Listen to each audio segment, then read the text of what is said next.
Bueno, buenas noches a todos y todas y bienvenidos a esta conferencia Libros para el Psicoanálisis, en donde vamos a estar haciendo un recorrido por dos libros extraordinarios con el fin de popularizar el psicoanálisis sin vulgarizarlo hasta convertirlo en un asunto de debate público. En este marco también pueden encontrar el curso anual de psicoanálisis, el CAP, en nuestro stream, Psicoanálisis sin filtro, que está todos los martes de 16 a 17 por Blue RTV. Otro podcast también en Spotify que se llama Meteoro. Y bueno, todo con este fin de popularizar el psicoanálisis sin vulgarizarlo. Y bueno, sin más, damos la bienvenida al fundador del CAP, Ángel Fernández.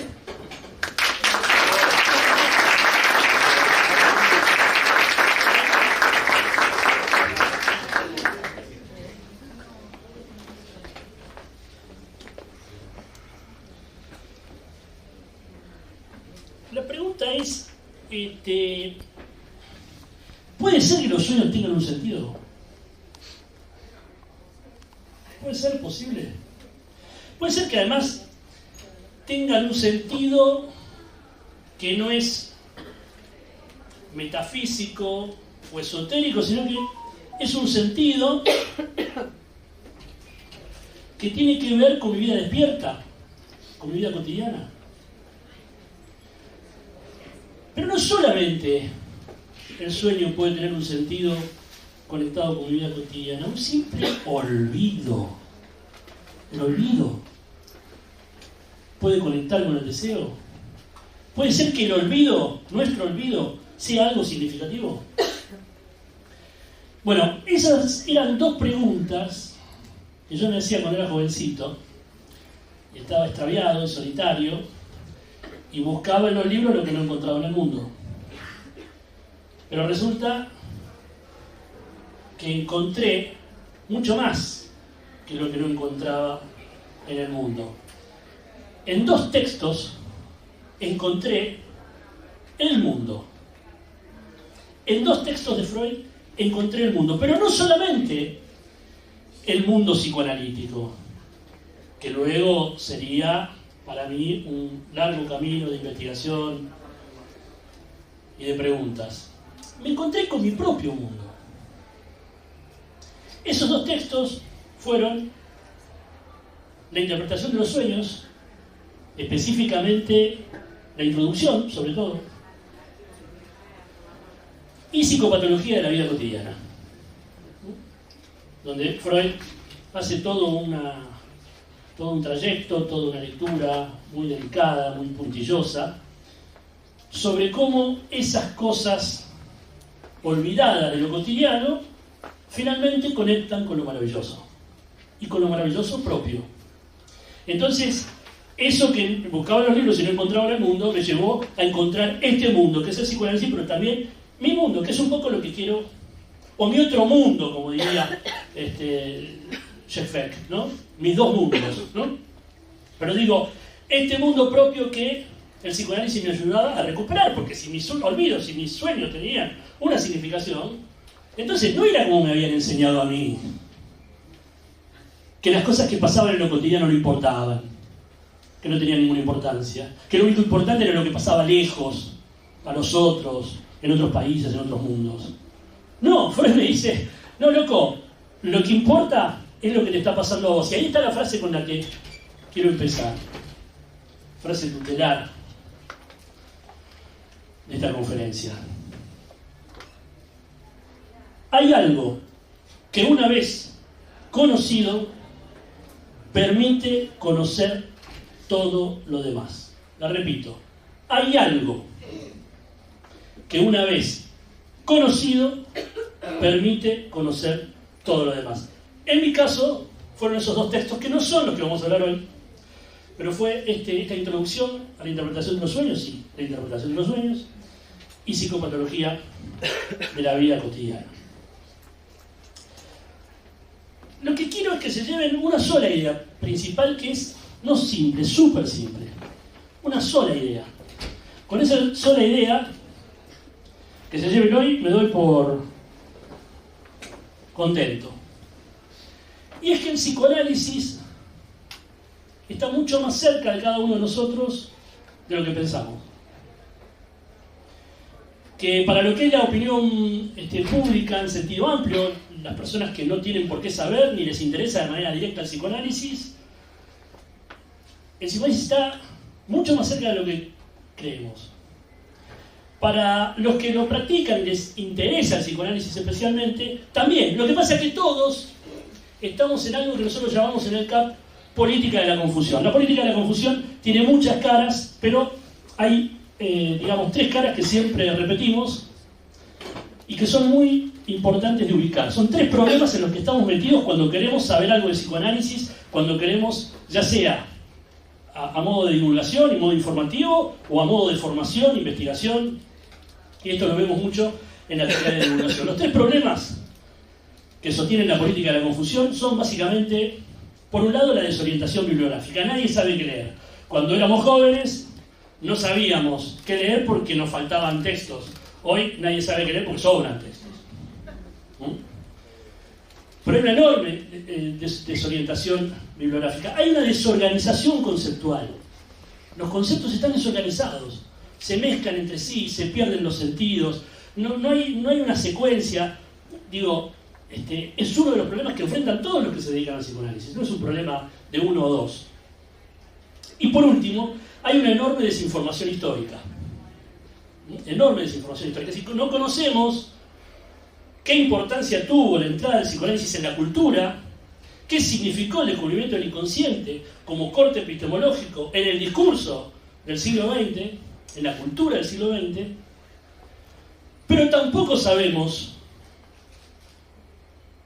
bien cómo fue su entrada en nuestro país, cómo entra el psicoanálisis en la Argentina. Y ustedes dirán, ¿y a mí qué me importa cómo entra el psicoanálisis en la Argentina? Bueno, ¿por qué es importante saber la historia y tener información histórica del psicoanálisis? Porque las luchas político-institucionales están las polémicas por los conceptos y está lo que después vamos a conocer como la clínica psicoanalítica, es decir, lo que cada uno hace efectivamente. Es decir, que la historia de la entrada del psicoanálisis en la Argentina no es un anexo de cómo practicamos el psicoanálisis, sino que lo practicamos del mismo modo en el que fue entrado institucional políticamente. Así que ética, clínica y política están anudados.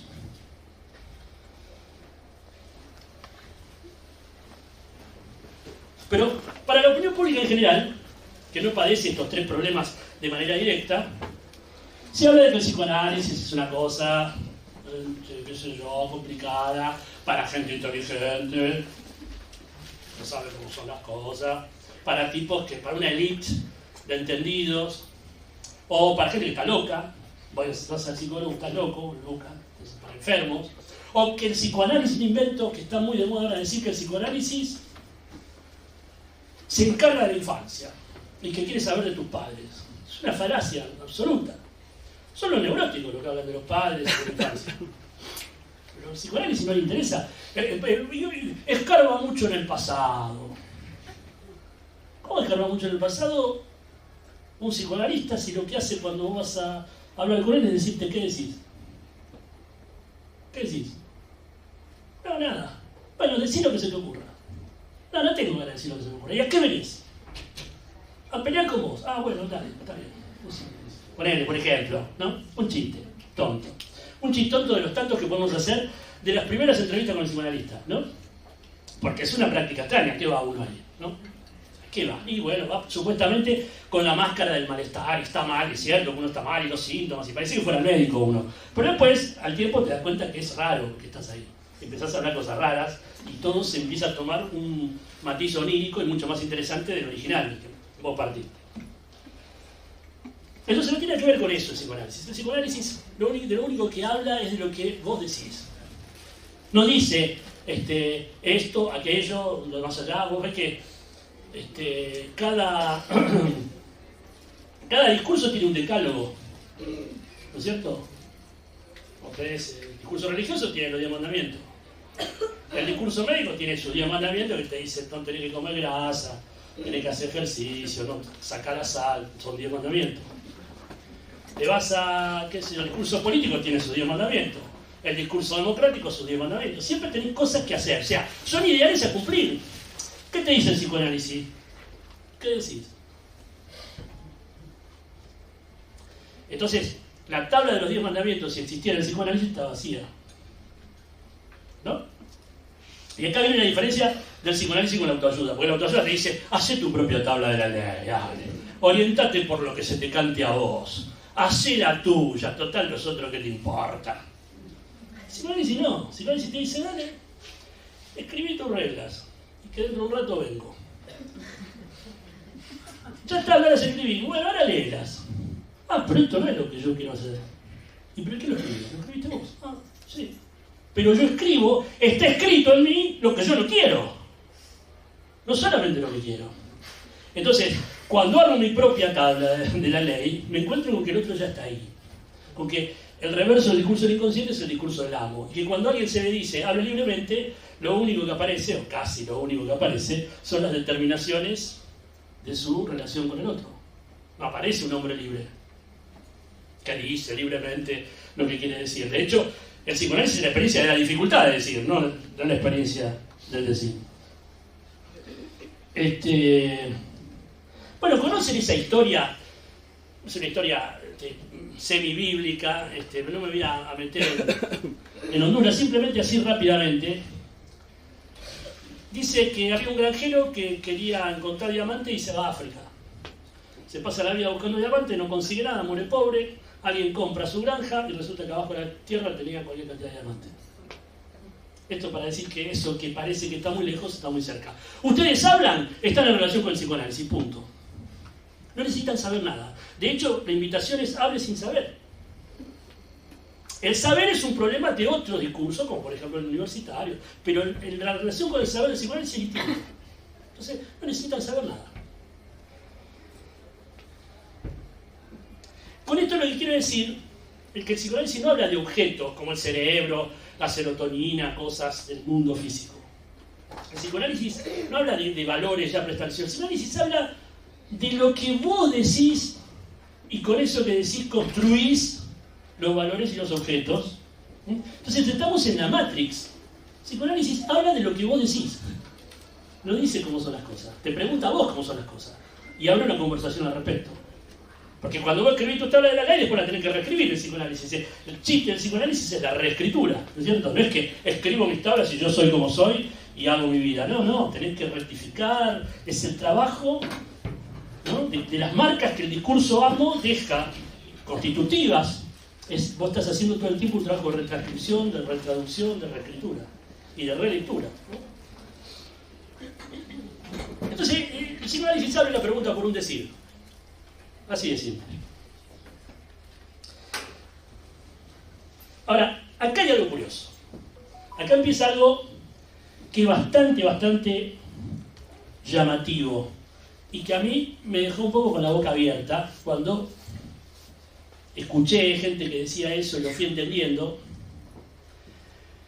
Porque el psicoanálisis, como lugar de la pregunta por el decir, por lo que cada uno dice, y qué valores y objetos crea con lo que dice, y qué cosas hace con lo que dice, puesto que nadie es inocente cuando habla, y por lo tanto nunca es inocente, es una buena noticia, quiere decir que no somos ni animales ni máquinas, nada más. Para otros discursos, somos animales, por eso están las estadísticas, y somos máquinas, por eso está en la ciencia del rendimiento, que quieren que las máquinas que somos rindamos más con menos consumo, que pidamos cada vez menos y demos cada vez más. Esa es la lógica, y está bien, ese discurso funciona así. El psicoanálisis dice, no, vos no sos ni un animal ni una máquina. ¿Sí? Entonces, cuando vos decís, no sé, bueno, no sé, pero ¿querés saber o no querés saber? ¿No? Uno se hace el animal, ¿no? Dice, no sé, no, yo no sé. Claro, está bien, pero ¿querés saber o preferís seguir ignorando? Porque está en toda su dignidad un sujeto que quiere seguir ignorando. De hecho, sin la ignorancia no sobreviviríamos, ¿eh? Nosotros no levantamos el saber como bandera. Saber, viste, un poquito, como para vivir. El pasado, un poquito, como para organizar el futuro. No, muy contento. ¿Qué pasado puede tener una persona? Primero que es largo. Porque si va a ganar, pues ya que haya vivido 30 años, ya hay mucho para contar. Y en general a todos nos pasaron algunas cositas bastante dolorosas. Entonces, el pasado lo suficiente como para que ese sujeto, hasta donde el sujeto quiera contar, como para que le sirva para el futuro. El psicoanálisis le interesa el futuro, el presente de cara al futuro, el presente del acto de cara al futuro, no el pasado. El pasado aparece porque la palabra tiene una potencia de evocación y no hay otro remedio. Pero lo curioso que les decía es que esta época presenta una ambigüedad. No para de hablar de objetos, por un lado, hay, como se dice, una lluvia de gadgets, objetos, satisfacciones, posibilidades abiertas, todos podemos gozar más y mejor de nosotros mismos, de los demás y del mundo, ¿no? Posibilidades ilimitadas, ¿sí? Pero a la vez hay un enorme interés por el decir de cada uno. Todas las redes recopilan segundo a segundo qué es lo que tú dices, qué dices, cómo. Entonces resulta que la época, el amo moderno o posmoderno, como lo quieran llamar, ese amo del discurso de la ciencia, del discurso capitalista, resulta que pregunta igual que el psicoanálisis. ¿Qué dices? Dime qué dices, me interesa la opinión, la doxa, contame. ¿Qué estás pensando? Había una época así. Te están llamando y no contestaste. Habla. Bien, aquí hay una diferencia. Una cosa es el imperativo hablar, para que la mercancía, atención, esté más presente en las redes, entonces todos podamos, ¿sí? O sea, el habla como mercancía de la atención, y otra cosa es el decir singular. Sin embargo, no quiero decir, son cosas distintas, no, digo, hay una suerte de confluencia del psicoanálisis con la época. Porque también se dice, y esto no se aleja, que el psicoanálisis es una cosa caduca, pasada, que ahora las cosas cambiaron, entonces hay que aprender nuevas cuestiones y que el psicoanálisis debe ayornarse. ¿Y si yo les digo que es exactamente al revés? ¿Y si yo les digo que Freud escribió para dentro de 300 años? ¿Y si yo les digo que si nosotros nos acercamos al psicoanálisis podemos ser unos adelantados? ¿Y si yo les digo que este mundo que estamos viviendo en parte es gracias al descubrimiento del inconsciente? Pongo un solo ejemplo. Todo el tema de géneros. Freud, esto me lo han escuchado decir 1.000.000 de veces los compañeros y compañeras del CAP, Freud desconecta la sexualidad de la biología y la conecta con la identificación.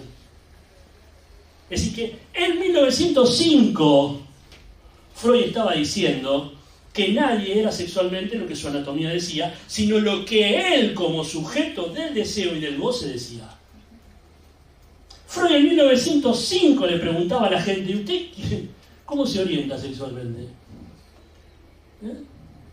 Para Freud, alguien que tenía una anatomía, esa anatomía no le decía nada. Lo que le decía a Freud, quién era sexualmente esa persona, era lo que esa persona decía. Bien. Entonces lo que quiero decir, que el psicoanálisis, y esto es el dato curioso, el psicoanálisis ha crecido enormemente con su oferta de valorar el decir, porque hay que ver qué hacemos después con lo que decimos. No, dime, bueno, pero ¿qué respondemos ahí? En el CAP decimos qué leer, qué escuchar, qué responder. Porque ¿cómo te responde el amo moderno cuando vos hablás? No te responde igual que un psicoanalista. Entonces, cuando decimos, después tenemos el trabajo de ver qué hacemos con eso que decimos. Y lo que pasó, justamente, es que cambió el contexto en el que opera el discurso analítico y eso lo favoreció. Por eso digo que el psicoanálisis creció en intensidad y en valor, se volvió más valioso, pero no por sus cualidades inherentes, que son más o menos las mismas de siempre desde que se inventó, de 1900 hasta acá, sino porque el contexto cambió de un modo que lo vuelve mucho más valioso. Lo digo simplemente, en un contexto donde el decir vale mucho como ruido, pero nada como poema, el psicoanálisis tiene mucho que decir, porque sí, y retomo, si no somos animales, puesto que hablamos, si no somos máquinas, puesto que gozamos y entonces trabajamos en contra de nuestros intereses, en contra de lo productivo, somos antiproductivos, no solo improductivos, antiproductivos. Nuestros síntomas es un montón de esfuerzo para conseguir muy poca cosa. ¿Qué nos dan nuestros síntomas? Insatisfacción, y un poquito de satisfacción también, pero ¿cómo laburamos para sufrir? No, el laburo, y después sufrimos poco, tampoco sufrimos mucho, un sufrimiento medio de mala calidad. Es un sufrimiento de decir, oh, qué boludo, podría haber pasado mejor, ¿no? O sea, ni siquiera logramos un sufrimiento de buena calidad muchas veces con nuestros síntomas. Entonces digo, retomo, si no somos animales, si no somos máquinas, tenemos que creer cuando Lacan dice que el sujeto es un poema. Es un poema que hay que descifrar. La sesión analítica se ha convertido en un objeto extraordinario. Porque ahí donde no tenemos más tiempo para hacer las cosas, donde estamos corriendo, donde el lenguaje se convierte en puro utilitarismo, donde no se puede hablar al cohete, como se dice, donde no tenemos ni la posibilidad de hablar con amigos, y se está viendo como síntoma en la cantidad de productos digitales que se están vendiendo, solamente porque generan un lugar para conversar, nada más que para eso. Se matan los infoproductores digitales para decir, arman contenido y ponen acá y ponen allá, y la gente no les compra nada porque la gente quiere encontrarse para hablar. Y esos cursos venden. Es la gente que se encuentra para hablar. Pero para hablar más allá de la mercantilización del discurso. ¿Está bien? Bueno, entonces, vamos al punto.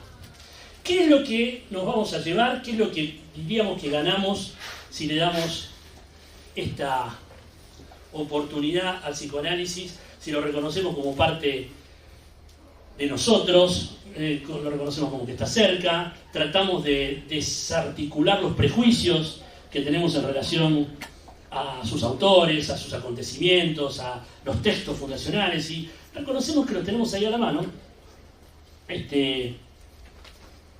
A mí me parece, y quizás le suene un poco exagerado y hasta fanático, pero a mí me parece que el psicoanálisis es patrimonio cultural de la humanidad. Me parece que es un desperdicio que una obra que vale oro esté ahí como si fuera una cosa más, que es un rasgo de época. No vamos a decir que le pasa al psicoanálisis por el psicoanálisis. Ya lo había dicho en Cambalache el amigo Discépolo. La Biblia junto al calefón. Yo no digo que te agarre la Biblia, agarra el calefón si querés, pero reconocer la diferencia, ¿no? Y una cosa le voy a decir un poco pomposo, porque eso me lo enseñó una analizante.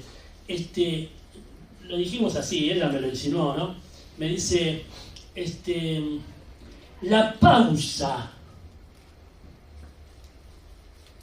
en la potencia enloquecedora de la lengua se llama psicoanálisis. Ganamos una pausa con el psicoanálisis. Ganamos un silencio en la cultura del ruido. Ganamos un momento donde el tiempo no es el tiempo de la urgencia, sino donde la urgencia es el deseo. Y esa urgencia del deseo arma una temporalidad diferente. Bien. Pero entonces, concretamente, hoy que nos llevamos. Bueno, nos vamos a llevar estos dos textos que les prometí, porque al final no les estoy contando los dos textos que les prometí. Nos vamos a llevar estos dos textos que solo con mencionarlos, para que no quiero que les suene algo plomo, porque no lo es para nada. Freud además es uno de los más grandes escritores del siglo XX, y Lacan es, yo no sé si es un hombre de genio sin duda, pero no sé si no es una figura única en el siglo XX. O sea que son dos tipos que con el lenguaje tenían una relación que no es para dejar de lado. Los dos textos de los que les quiero dejar, ya solo con mencionarlos me alcanza, tampoco es que lo vamos a desarrollar muy largamente, solamente unas puntuaciones, pero con los títulos ya me alcanza. El primero es de Freud. De guerra y muerte, temas de actualidad. De guerra y muerte, temas de actualidad.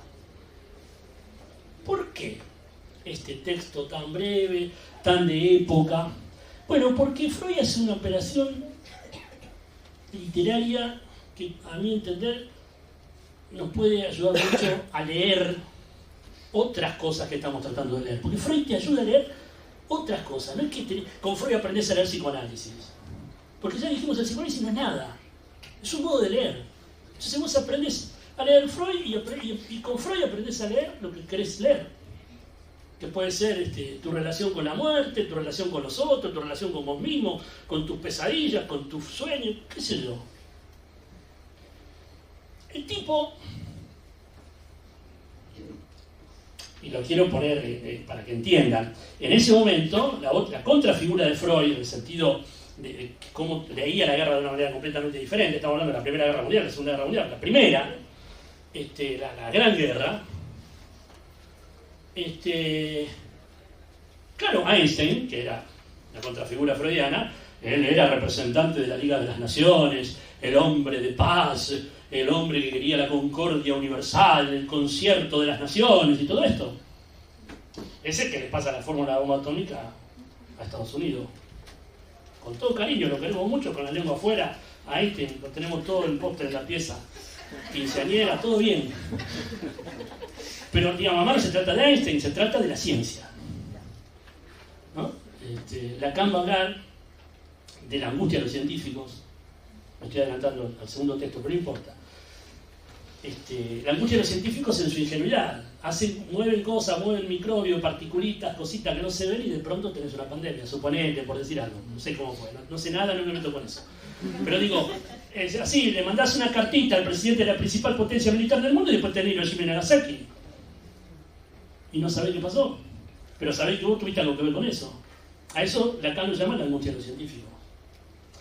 Nos pasa a todos nosotros cuando vamos así con nuestra aureola de santos a hablar con el psicoanalista y decir, no sé por qué pasa todo lo que pasa. Cuénteme un poco, a ver. Y resulta que vos laburaste bastante para que pase eso. No me llama más nadie por teléfono. A ver, contame. Generalmente uno va a análisis cuando sus síntomas tuvieron éxito, ¿no? Cuando te salió bien algo que te arruinara la vida, te salió lindo, vos vas y entonces llegás con todo el... ¿Entendés qué pasó, viste? Hay un sketch de Capusotto que es sensacional, el tipo que maltrata a su mujer y después le canta canciones llorando porque se le fue. Te fuiste y me dejaste solo, entre unos obreros bárbaros, pero después cuando está con la mina la maltrata, la desprecia, no la ama. Bien. Freud toma otra posición. No es la posición del buen hombre, ingenuo, bien pensante, racional, científico, etcétera, etcétera, sino que es más bien la del tipo que dice: esta guerra es muy parecida al psicoanálisis. ¿Cómo? Sí, porque la guerra viene a ser una crítica a las ilusiones de la civilización en el orden de lo real, del mismo modo que el psicoanálisis viene a ser una crítica a las ilusiones de la civilización en el orden de lo simbólico. La guerra la lee Freud como una crítica a las ilusiones. Pero además dice que las ilusiones algo tienen que ver con esa conflagración mundial, con ese estallido de violencia, con esa furia asesina. ¿Por qué? Porque esas ilusiones, ¿de qué se trataba? ¿De qué se sigue tratando hoy? La conciencia gobierna las obras de los hombres. La razón, sobre todo la razón burguesa, es el último lugar maravilloso al que hemos accedido gracias a nuestro gran progreso. La humanidad progresa ilimitadamente. Y la sexualidad son solo arquetipos, no hay satisfacción, el ser humano es racional, no tiene cuerpo, no tiene satisfacción, no. Todas esas ilusiones de que venimos de seres divinos, de que sabemos orientarnos hacia nuestro bien, sobre todo, ¿no? La idea del bien supremo, que nos orientamos hacia nuestro bien. Esta es la peor de todas las ilusiones. Freud inventó un concepto por el cual fue vituperado, insultado, maltratado y olvidado por muchos, que es el concepto de pulsión de muerte. Pero el concepto de pulsión de muerte no se enreden. Es simplemente que el hombre no se orienta necesariamente por su propio bien, ni hacia su propio bien. No hay nada natural en nosotros que nos diga que nuestro objeto o nuestra satisfacción es esa, y vamos a decir, en general, creemos que nuestro objeto y nuestra satisfacción son esa, y son esas las que nos llevan a lo peor, no nos llevan a lo mejor. Entonces, el hecho de que no nos orientamos hacia nuestro propio bien es, con el concepto de pulsión de muerte, es la principal crítica a las ilusiones. Y Freud dice, esta guerra viene a poner, de algún modo, un enorme signo de interrogación. Pero el psicoanálisis también, porque dice, ojo con las ilusiones, aflojen un poco. No es que haya que vivir sin ilusiones. El tema es que muchas ilusiones, como la del progreso indefinido, la conciencia, la razón, tienen un reverso obsceno, de goce, diría Lacan, como eros más pulsión de muerte, que deberíamos advertir. Entonces, está en este texto, eso solo les dejo. Y no les pido que lo vayan a leer. Simplemente les pido que se acuerden el título de Guerra y Muerte, tema de actualidad. Y que si lo ven por ahí, lo compren, o si lo tienen en la biblioteca, lo saquen y abran en cualquier página y lean un párrafo. Y va a ocurrir esto que decíamos al principio. Como era la frase, hay algo que una vez conocido permite conocer todo lo demás. Vamos a Lacan. Vamos a Lacan. ¿Cuál es el texto que les traigo en secuencia? Porque en el curso anual de psicoanálisis estamos trabajando en la noción de secuencia, que es no leer un texto o dos textos, sino ir leyendo secuencias de textos de 2, 3, 4, 5 textos que trabajan un mismo problema desde distintos ángulos, con distintas perspectivas, y la verdad que multiplica la alegría de la lectura, leer así, por secuencia. Entonces, tengan los dos juntos, yo los pego con una gomita, ¿no? Una gomita esa, la gomita que los viejos usan para los viejos, digo yo hago lo mismo. Los viejos usamos para los billetes. Le ponemos los billetes, porque siempre siempre nos olvidamos la billetera, entonces le ponemos la gomita a los billetes. Con esa, vos agarrás los dos libritos y le pones esa gomita. Los tenés siempre juntitos. Además, se los elegí especial porque ahora viene Namorortu, sacó, lo tenemos a Germán Orlando por ahí que nos puede asesorar, sacó una bellísima forma de leer a Freud, son todos los temas están bien separaditos, son libritos pequeños, preciosos. Y el triunfo de la religión, que es el texto en cuestión, también es chiquito, los pueden juntar los dos. El triunfo de la religión de Jacques Lacan. Tanto el que les acabo de mencionar de Freud como este de Lacan, quiero que tengan en cuenta que son textos de divulgación. Freud fue un gran divulgador. Nosotros a veces decimos, nosotros en el CAP empezamos a divulgar el psicoanálisis cuando no existía Internet. Y ahora estamos viendo cómo subimos a Internet porque se nos va. Éramos adelantados el principio del milenio y ahora estamos retrasados tecnológicamente, o sea que, bueno, es así, es nuestro destino del CAP. Nosotros no vamos a tener éxito, pero vamos a sentar las bases para que otros analistas tengan éxito divulgando y lo logren. Y está bien que así sea, porque se trata de eso, de no perseguir el éxito. Es ruinoso perseguir el éxito, no quiere decir que nos quedamos a dormir la siesta. Lacan lo dice perfecto, dice, y esta es la idea que les quiero dejar de ese texto, esa sola idea nada más. Pero es un texto glorioso para leerlo. Ahí está lo de la angustia de los científicos. Lo que triunfa es la religión. ¿Por qué triunfa la religión? Porque aporta sentido. No es el único discurso que aporta sentido, ¿eh? Por eso hay elementos religiosos en todos los otros discursos. Político, terapéutico, histórico. Entonces, triunfa la religión porque aporta sentido. Y dice Lacan algo que es muy precioso. ¿Por qué es tan importante el triunfo del sentido? Y el sentido en este momento vale más. Vale más porque la catástrofe del discurso de la ciencia y la pseudociencia que arrastra con sus catástrofes, hablábamos de la bomba atómica, pandemias, etcétera, etcétera, podemos contar muchas cosas que no nos vamos a meter. La religión va a venir a poner sentido en ese real siniestro que abre la ciencia. Puede ser un sentido catastrófico, puede ser un sentido horroroso, dice Lacan, pero ya es un sentido. Calma, Y ahí es donde el psicoanálisis cobra, por el contexto en el que se encuentra, un valor inusitado. Porque ni abona la ingenuidad que conduce a la angustia de los científicos,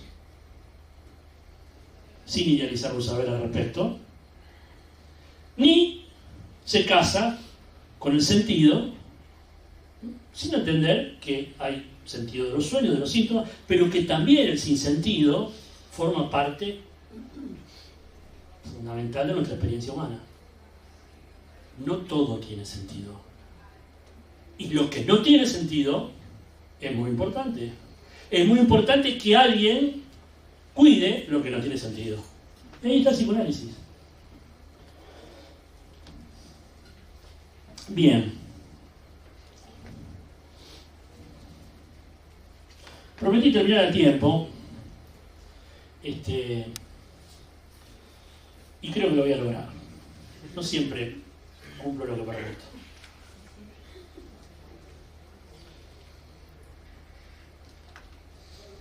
Bueno, hasta acá nos vamos entendiendo más o menos estos dos textos. No quiero que los lean, si quieren leer, léanlos, maravilloso. Simplemente ténganlo atado con una gomita y de vez en cuando abranlos para leer un párrafo. Porque hay algo que una vez conocido permite conocer todo lo demás. Y yo les puedo asegurar que así va a pasar y nos vamos a volver a encontrar. Y van a ver que esa entrada no es lo mismo que si yo los hago entrar por otro lado. Y a los que ya están en el psicoanálisis, volver por la vía de esos textos a pensar la práctica, también les va a abrir una puertita y nos vamos a volver a encontrar. Y si no les pasa nada, si les parece que es una pavada, también me gustaría que me lo digan y lo vamos a conversar, porque yo les voy a demostrar que seguramente hay algo que los puede ayudar en esos dos textos. Pero empecé con la pregunta de, ¿puede ser que los sueños tengan sentido? Y quiero irme con una pregunta también, porque ustedes ya conocen una expresión que es se te pasó el tren, ¿no? Se te pasó el tren.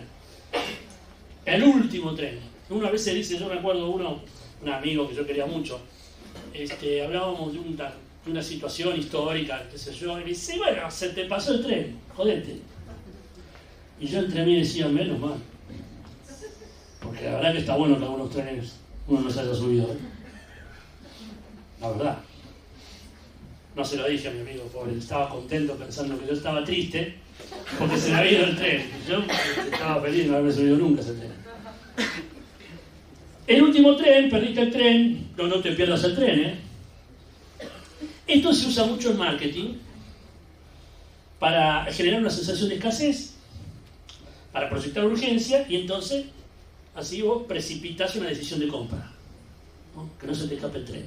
Se va, apúrate. Lo mismo le podría decir yo con el psicoanálisis. Apúrense a acercarse al psicoanálisis, porque no se lo pierdan. Pero ¿qué pasaría si en realidad lo que verdaderamente pasa, que es para mí lo que verdaderamente pasa, es que el tren somos nosotros? Nosotros pasamos como un tren por estaciones donde el psicoanálisis siempre está ahí sentadito, esperándonos, tomando un café, leyendo. No pasa nada. No tiene ningún problema. Entonces el asunto no es que ustedes se suban al tren del psicoanálisis. La pregunta que les hago es si ustedes van a dejar subir al psicoanálisis a su tren, para que sea un pasajero clandestino en el tren de la ciencia, decía Lacan, para que sea un pasajero clandestino en el tren de ustedes. Lo van a dejar subir al tren porque el psicoanálisis no se apura, ¿eh? El psicoanálisis no se les va por ningún lado. El psicoanálisis siempre está ahí, en la estación, esperando. Y hay una cosa que les puedo asegurar. Si ustedes lo invitan a subir a su tren, el psicoanálisis siempre le va a decir que sí. Muchas gracias.